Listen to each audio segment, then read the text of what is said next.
Yes, good evening to all. Today we have joined in Wednesday Dhamma reading session, and we will be reading from Dīgha Nikāya number 6. And before start of the session, we'll pay respect to Buddha, Dhamma, and Sangha. We can recite Namo Tassa for 3 times, and you can all join together for reciting. Namo tassa bhagavato arahato samma sambuddhassa. Namo tassa bhagavato arahato samma sambuddhassa. Namo tassa bhagavato arahato samma sambuddhassa. Buddham dhammam sangham namasami. Yes, today we will be reading from Dīgha Nikāya 6, number 6. I will be sharing the screen. 1 minute.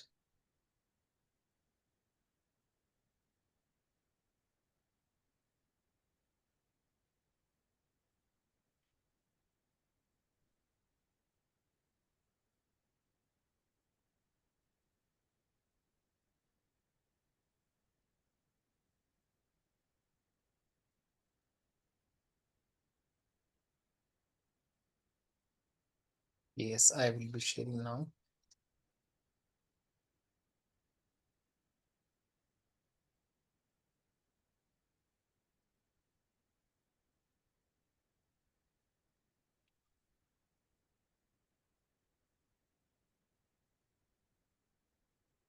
Yes, I think my screen is visible. Like we were reading from the sutta called Dīgha Nikāya 6 with Mahāli. We were read on the first part on the Brahmin emissaries. And this is basically a story where it is taught about the spiritual practice and whether one can get good in like the divine eye, like we call divine eye. In the sutta, there is a talk regarding this divine eye, divine ear, whether there is a discussion between the monks and the Buddha, whether one can attain these things. And in second part on the the Lichavi, and similar discussion goes on, wherein there is a discussion called like one-sided immersion. Monks ask Buddha that there are some monks who can have only divine ear, whereas they cannot have divine sights. Why is it so? And there will be some monks who have divine sights but not divine eye. And there will be some monks who have divine eye as well as divine ear. And here there were discussion like what happens, why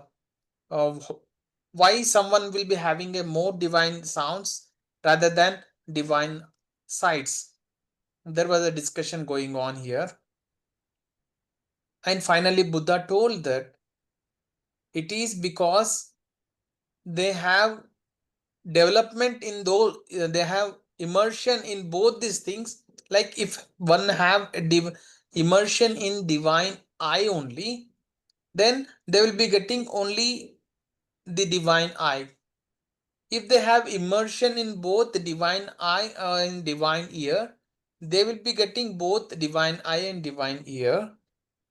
In that way, it was explained by the Buddha. And there next was the Four Noble Truths. As we all know, the Four Noble Truths And here we discussed about the lower fetters. We have discussed 10 fetters for attaining arhanship, and we have discussed about Sotapatti, Fruish, Sotapatti, Sakatagami, Anagami, and lastly we have discussed about Noble Eightfold Path and how Bhante teaches in on Noble Eightfold Path.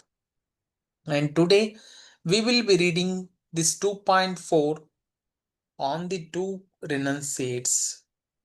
Nanda madam, can you read it? 2.4 on the Two Renunciates. This one time, Mahāli, I was staying near Kosambi in Gosita's monastery. Then two renunciants, the wanderer Mandya and Jalia, the people of the wood bowl ascetic, came and exchanged greetings with me.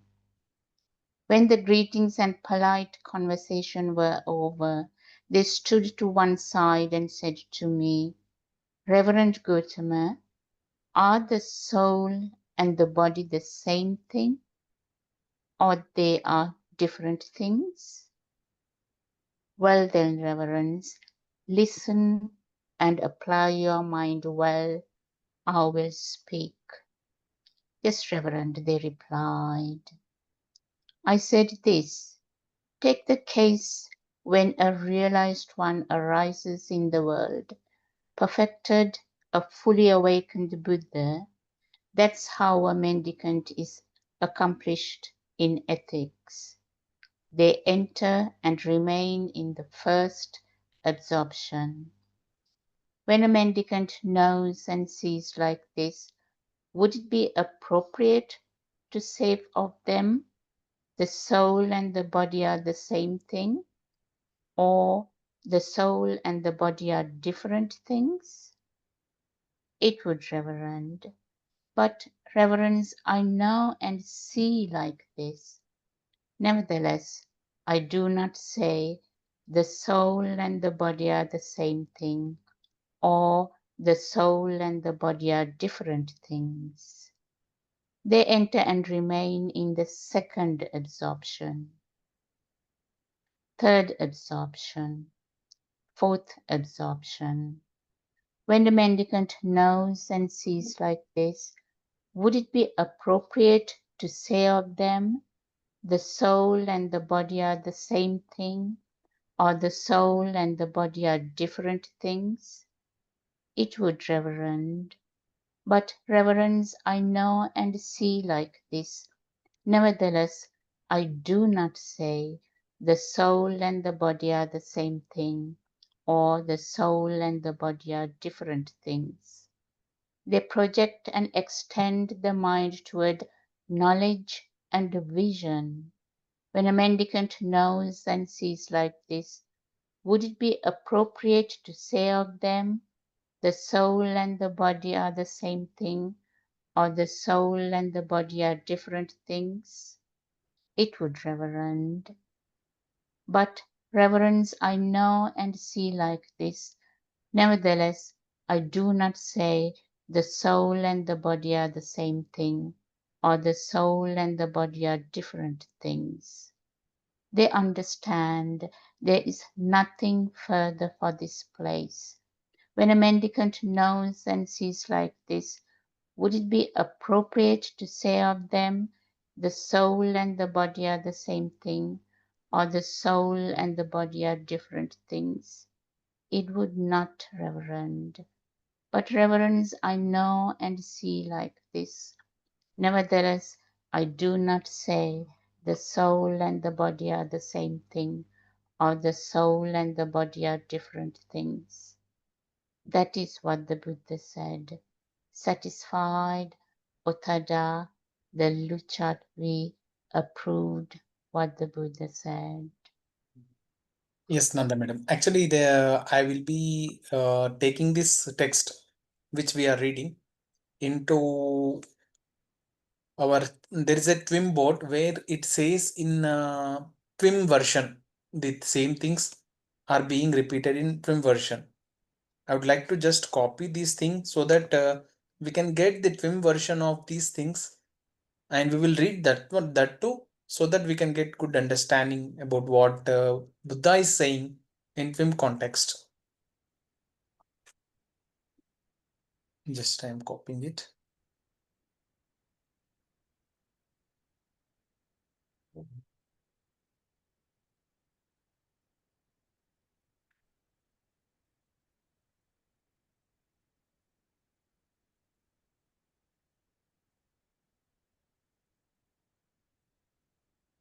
Yes, madam, you can just start reading about it so that Chaya madam, do you want to read?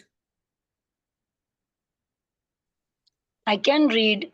Yes, you can read this one. I can we have the hand a little larger, the fonts little Yes, yes, larger? I will do it. Thank you. Yes, is it okay, Thank madam? you so much. Yes, yes, thank you so much. I will zoom it This, up. Okay.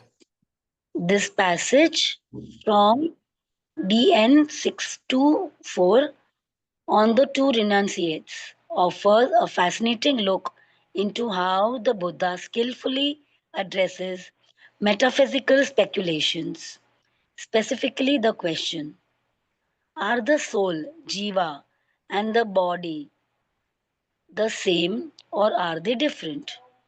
Summary and key points. The question soul versus body. Two renunciates, Mundya and Jalya, asked the Buddha a classic philosophical question: is the soul the same as the body or different from it? This question reflects the Samanas tradition concerned with Jiva life principle, different from Brahmanical Atta self. The question assumes that the soul exists and the only task is to clarify its relation to the body. The Buddha's refusal to answer.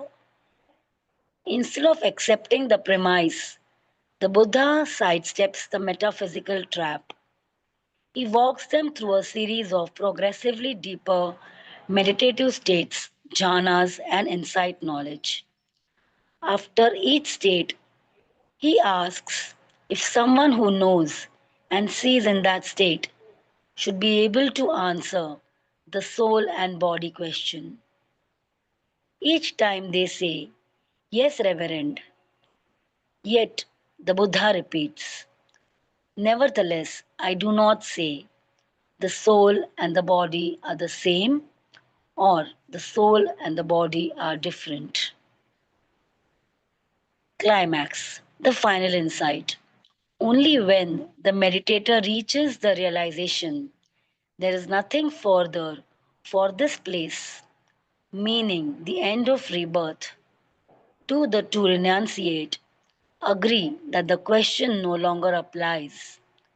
This is a key moment. Nibbana, liberation, renders the question meaningless. Philosophical implication. The Buddha rejects the framework of speculative metaphysics, eternalism, or annihilationism.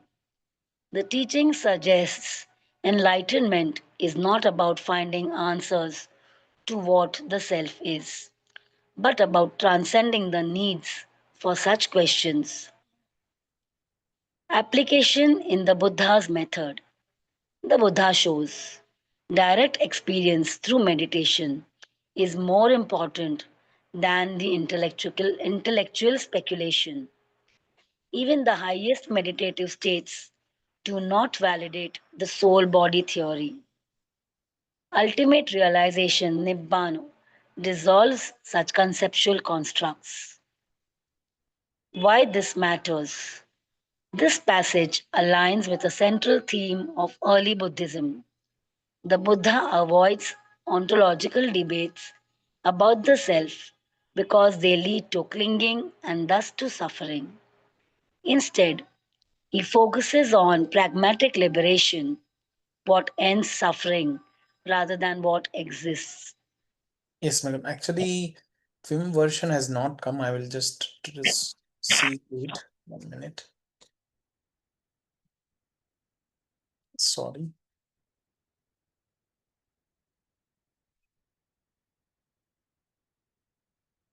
No mask.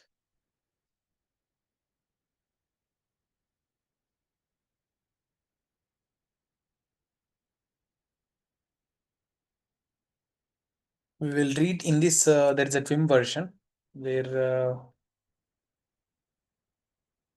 TWIM perspective. Madam, you can read this one from here. Shall I continue? Yes, yes, TWIM perspective will read. Yes, thank you so much. TWIM perspective, how this relates to the practice.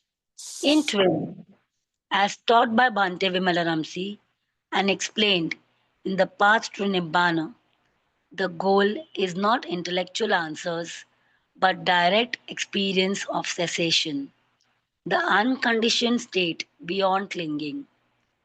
In your daily practice, you don't investigate what the self is. You investigate how craving and clinging cause suffering, using the 6 R's to release them. The experience of cessation, Nibbana, is the same kind of insight the Buddha pointed to here. It dissolves the question because it is based in letting go all identification, including with soul or body. Bhante often says in interviews, you don't need to answer what the self is. You just see how it arises and let it go. That's what the Buddha taught. Yes, this is what just I would like to convey here. Here, finally, there is a question, there is a debate regarding the soul and body. Here, Bhante Vimalaramsi and Buddha himself, he says that to investigate by yourself. Here, basically, the practice makes important than knowing things. Like, even though you know about soul and body intellectually, but until and unless we experience what basic purpose of our meditation practice. Like our meditation practice, basic purpose is to eliminate the suffering, and we eliminate the suffering by applying the 6 R's. And when we apply the 6 R's, like when we are sitting in meditation, generally the craving is defined as is indicated as tightness present in our mind. And this is the indication, and when we apply the 6 R's to it, uh, recognize, release, relax the tightness present, smile, and return to your object of meditation. Basically, we are coming out of that craving and we are letting go of the things. And basically, we are getting released from it. And even what happens like in a progress when we reach to a higher stages, it dissolves everything. Like you will let go of all the identification, self identification. Even it says that the I portion in Haran shape is completely eliminated and it dissolves the question. Nanda madam, do you want to say on this?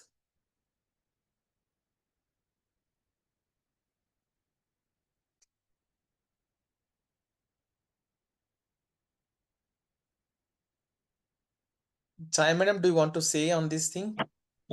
Yes, this the TWIM version has been very beautifully explained, and it just answers everything. Meaning, even if we get a distraction in our practice, and we try to investigate that where it is coming from, or whether it is myself or my mind, if we try to investigate, even if we give a thought to investigate why this happened, then we keep on getting in the same trap of the distraction. The moment we realize that this practice is not to investigate or get into the distraction, but to just see and witness, you are away and we release it. That's what is the application. So the same question, whether we try to find out whether this is happening at the body level or soul level or mind, and if we get into that circle, then we fall into the trap of distraction. And the TWIM practice is what is helping us to come out of it, and that's help us to come out of the suffering. Because the moment we get attached to the distractions, we end up in the same rabbit hole of the suffering. So this was very well answered. That, and then the question doesn't remain anymore with us, that is it at the body level or it is just there. Is what we do in our practice. Whatever Yes. comes and arises is just there, and that's what we have to learn to witness every time. And once we are there, then there will be no questions or intellectual mind that keeps creating the cravings. So it was a very wonderful passage. Yes, madam. Yes. And we will be reading some of the small sutta here about giving.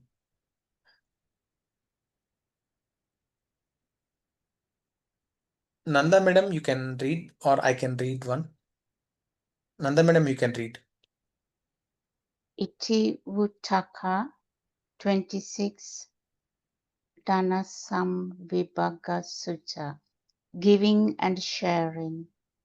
The Buddha explains the benefits of giving and the results that one gains after death.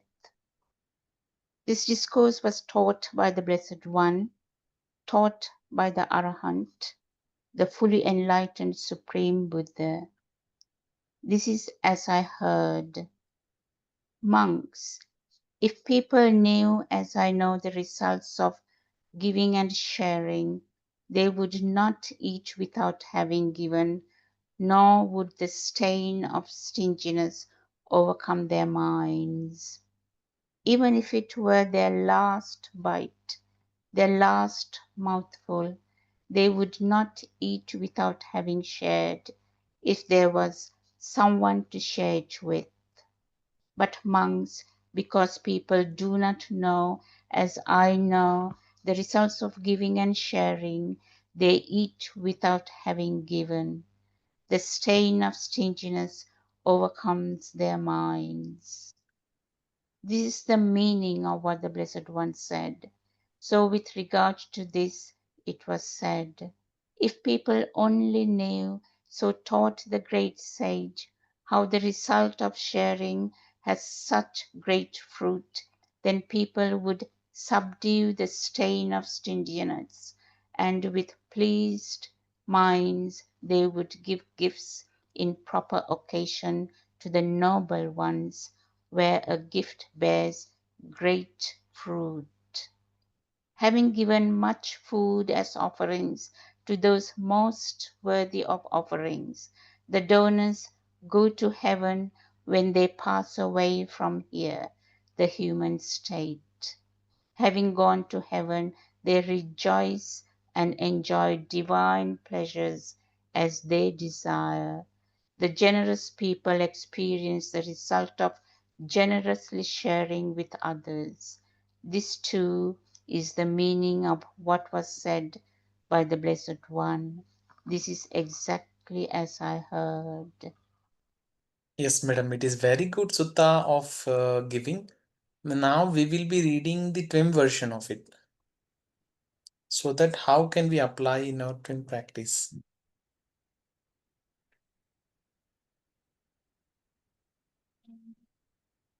I think Chaya madam, you can read. I can. I mean, there's a music class going on in my room also, so there'll Fine, be no problem. disturbance. So y'all No can problem. please continue. No Yeah, problem. I can read. It's fine. yeah. Key themes of the sutta. If people knew what I know, if people knew as I know the results of giving and sharing.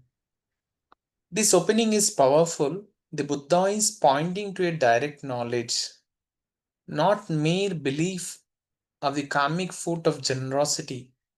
His phrasing implies that if people really saw the vast benefits, they would naturally give without hesitation, even if it was their last bite of food.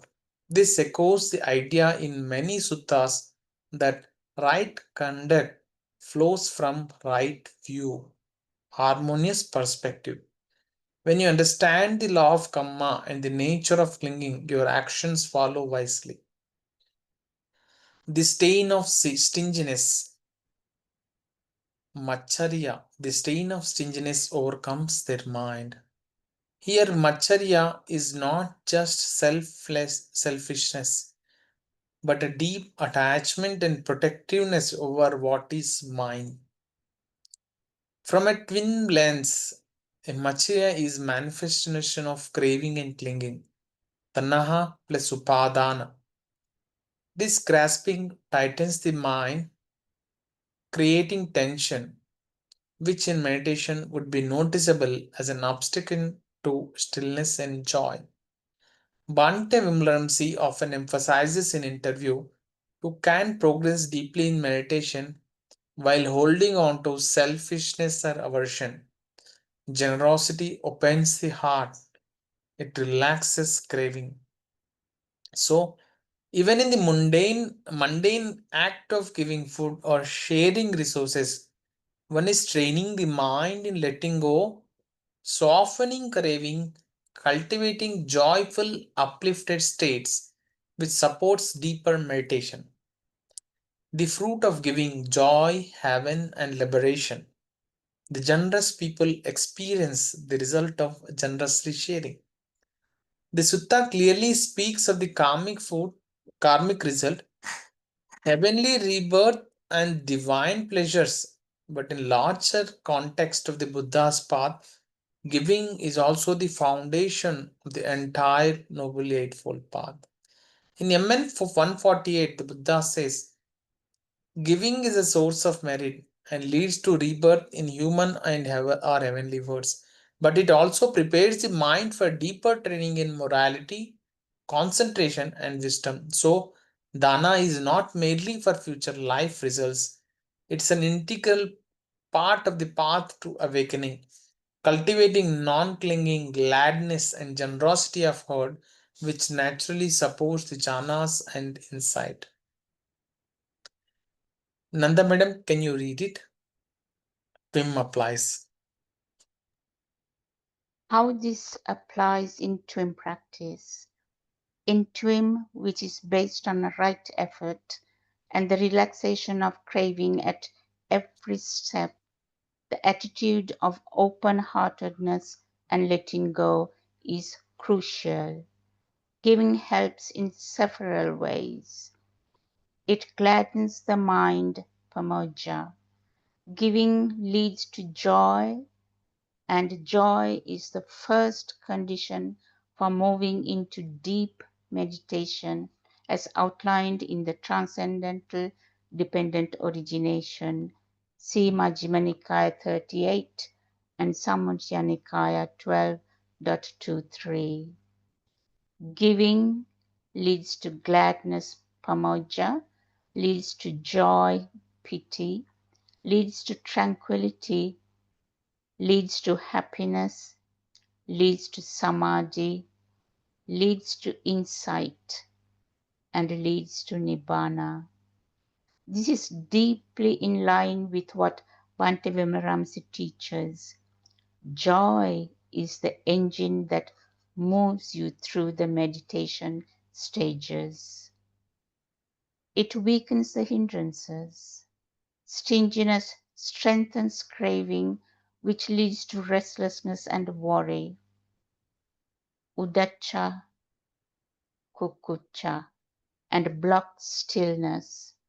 When you give generously and with a smile, you are actively abandoning craving, which shows up in meditation as relaxation and upliftment.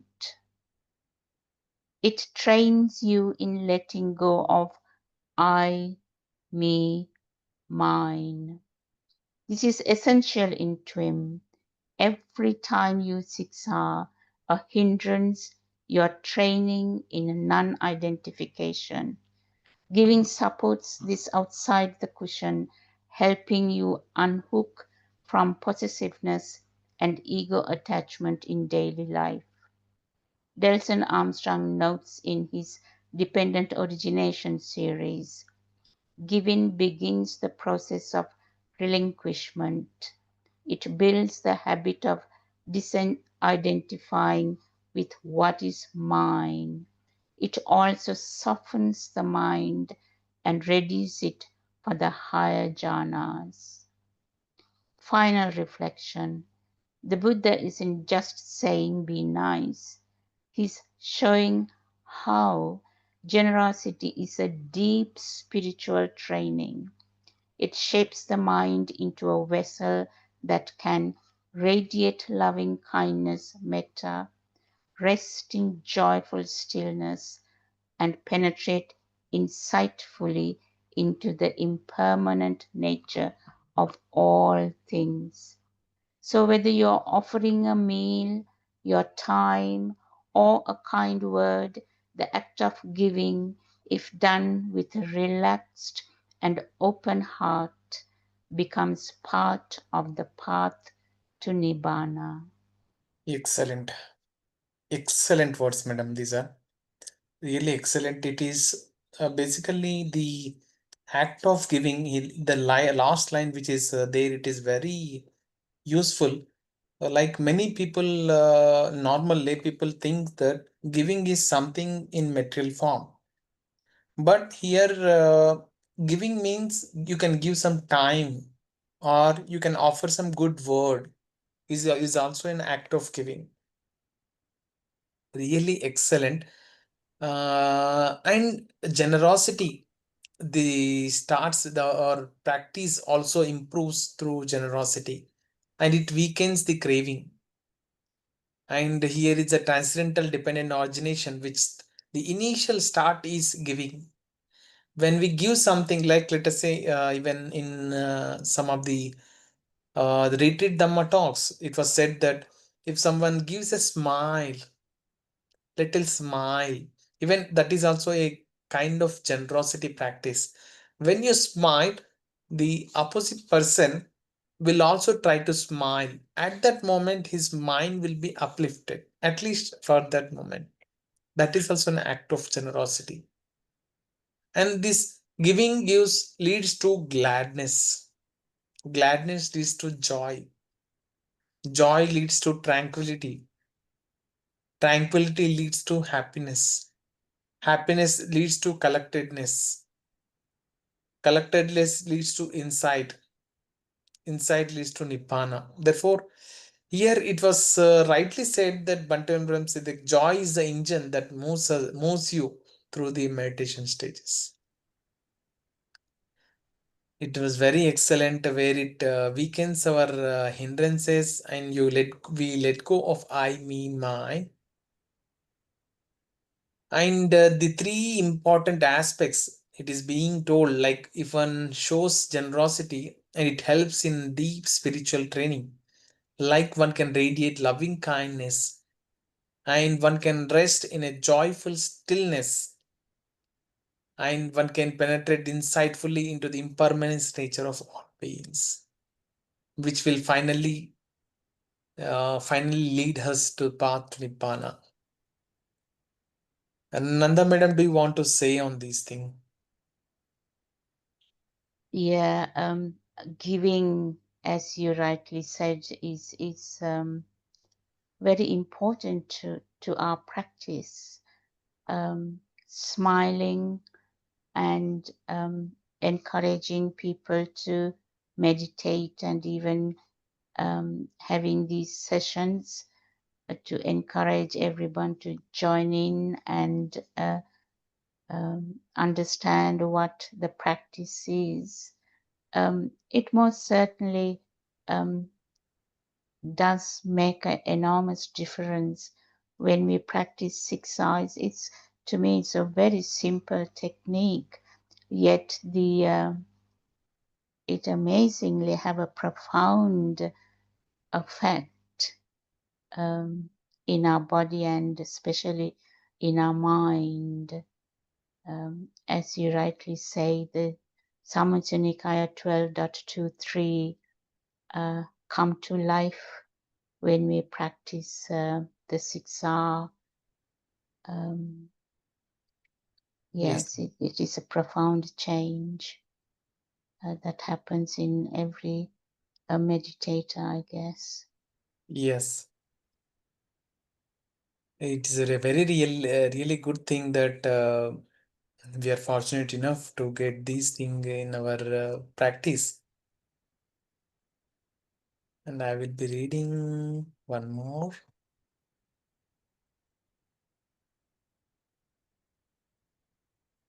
Yes.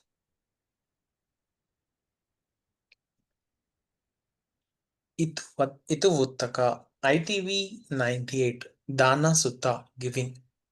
The Buddha explains two types of giving and which is the most important. This discourse was taught by the Blessed One, taught by the Arhat, the fully enlightened Supreme Buddha. This is as I heard.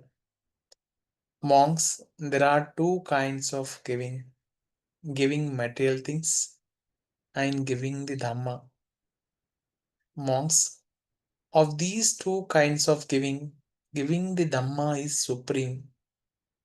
Monks, there are two kinds of sharing material things and sharing the Dhamma.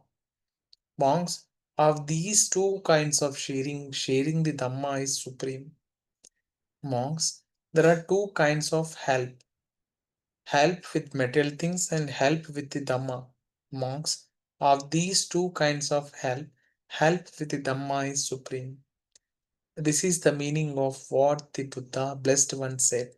So, with regard to this, it was said, since the Buddha has praised supreme and unsurpassed giving and sharing, who, if he is wise and confident in the supreme field of merit, would not give at appropriate times?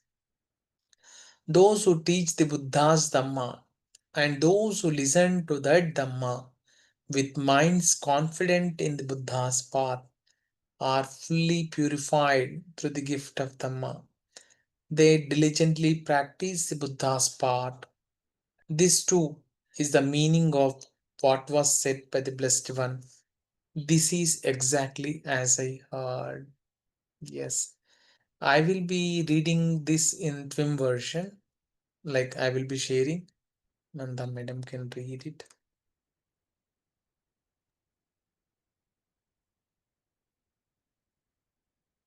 Madam, you can start reading on this. Thank you for sharing Itivuttaka 98 Dana Sutta, a profound teaching that highlights the supremacy of Dhamma giving over material generosity. While both are meritorious, the gift of the Dhamma, when given and received with the right intention, has transformative power far beyond worldly help. Let's explore this sutta in depth, including how it applies to TWIM practice and insights from Bhante Vimalaramsi and Delson Armstrong. Key themes of the sutta: two types of giving dana, material giving, amisa dana, food, shelter, clothing, medicine.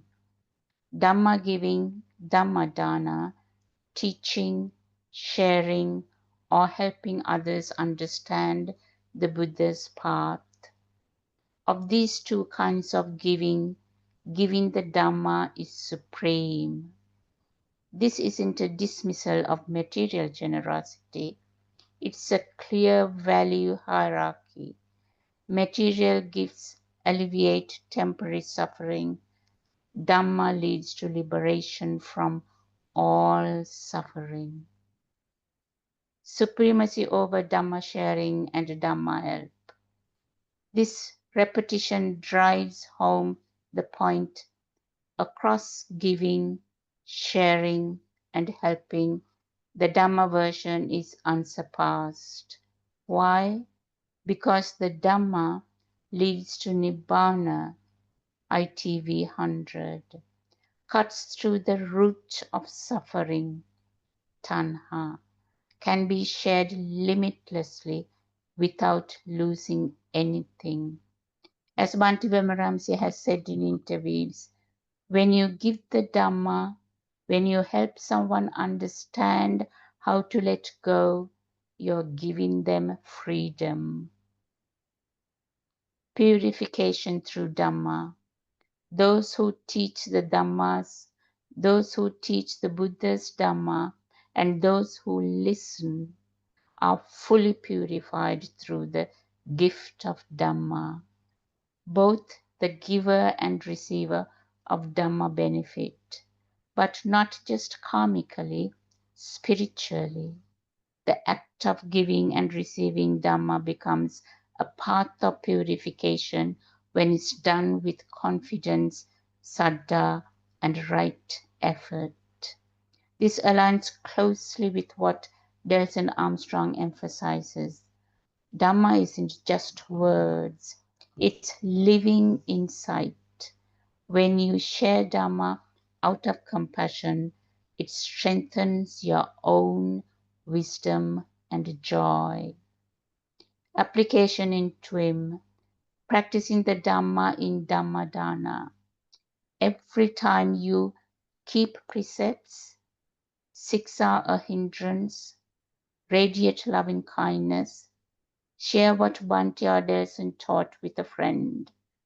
You are practicing or sharing Dhammadana. Even gently helping someone with right effort or siksas without claiming to be a teacher is a powerful gift. Bhante Vimalaramsi often says, you don't need to preach, just practice. When your face lights up with joy, people will ask, that's when you share. TWIM teachers embody this sutta. Bhante Vimalaramsi lived simply and shared the Dhamma freely without charging or withholding. His books, The Path to Nibbana, Life is Meditation, etc., are all available for free. That's true Dhammadana. Delson Armstrong's online sessions, books and transcripts are also distributed freely to support practitioners. They are both living examples of what this sutta praises. Relationship to Itivuttaka 26. ITV 26 emphasized the value of material giving and how it purifies and uplifts the mind. ITV 98 aims higher, pointing to the lasting transcendent value of the Dhamma itself. Together they show a progression. Start by giving material things, opens the heart. Then share the Dhamma, frees the heart. Summary. Why is Dhamma giving supreme? Because it helps others escape suffering permanently, uplifts both giver and receiver, strengthens one's own practice, can be shared limitlessly. The gift of Dhamma surpasses all gifts. Dhammapada 354. In the TWIM practice, Dhamma giving isn't limited to formal teaching. It includes encouraging meditation, gently explaining the siksas, sharing Bhante's or Delson's books, practicing sincerely so others are inspired. Yes, thank you, madam, for reading this. Really, this explanation of Vim is very good in the sense we have read a small sutta, but it has very deeper aspect of meaning. Here it shows how important the sharing of Dhamma when compared to the sharing of material things, and what applies, like what leads us to when we share the Dhamma, what makes us, it is clearly maintained, explained here. It is explained that because when we share Dhamma to someone, it basically completely eliminates their suffering permanently, and it uplifts both the giver and receiver and strengthens one's own practice. And it can be shared limitlessly because there is no limit for sharing, likewise in material things. And here it is very explained that by when we start giving something, it opens the heart, giving material things. And and then share the Dhamma, it frees the heart. It's a very good thing which was explained. And as Bhante Vimalaramsi has shared the Dhamma freely without anything in a charge. And here Bhante Vimalaramsi has said one statement.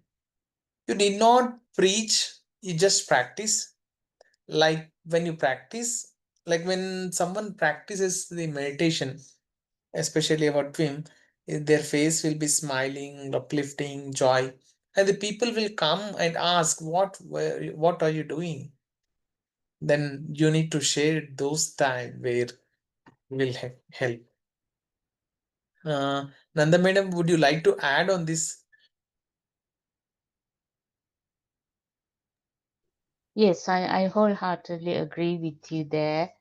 Um, Dhammadana has a profound effect on oneself and also a profound effect on everyone that listens to the Dhamma. Um, there's something magical in sharing Dhamma. As it says, we don't have to be teachers, but we can still talk about um, um, the Dhamma when people do ask, um, what is happening in your life. You look very happy or you look very serene. And that's the time to say, talk about the twin practice, 6R practice. Definitely the metta 6R practice has a profound effect on the mind of anybody who practice it even for a very short time. So you're absolutely right. It is nice to give materially if we can, what we can. I think it's good to share whatever the little that we have with others, people around us, and with our families. And as Bhante Vimalaram says, it is vitally important for each of us to practice Metta Siksha every day, which has a profound, momentous culmination of the effects, and we do feel a profound peace and a contentment, um, which is everlasting actually. It only can increase.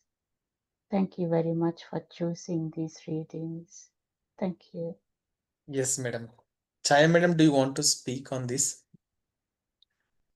I'm totally speechless just by knowing and understanding the Dhamma giving, the concept of Dhamma giving itself is it is so beautiful that I'm just still absorbing everything that we read. I'm not able to come out of it.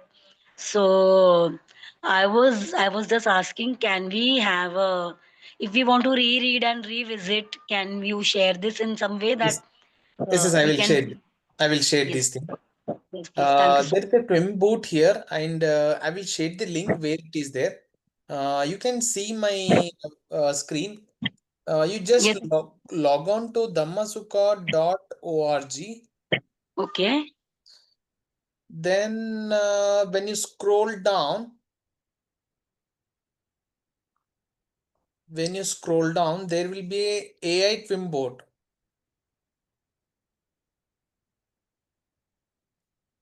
What you can do is you can select any sutta and you can paste that sutta here, and you will get the TWIM version out of it. Even though you takes very small sutta, and what it does is it gets conversion to TWIM model, like because this has been made, all the interviews details and many of the books of Bante's have been incorporated in this, and it will come with the version of TWIM, and it explains us. And if someone wants to ask a question, they can ask here. This is a very good tool, and I will be sharing this link of copy link. I will be sharing. Let us see if it's opening or not. Yes, it's opening. I am sharing this in our Zoom talk, so that you can all see. You can all copy. You can open it. Otherwise, you can go to dhammasukha.org and you can get it.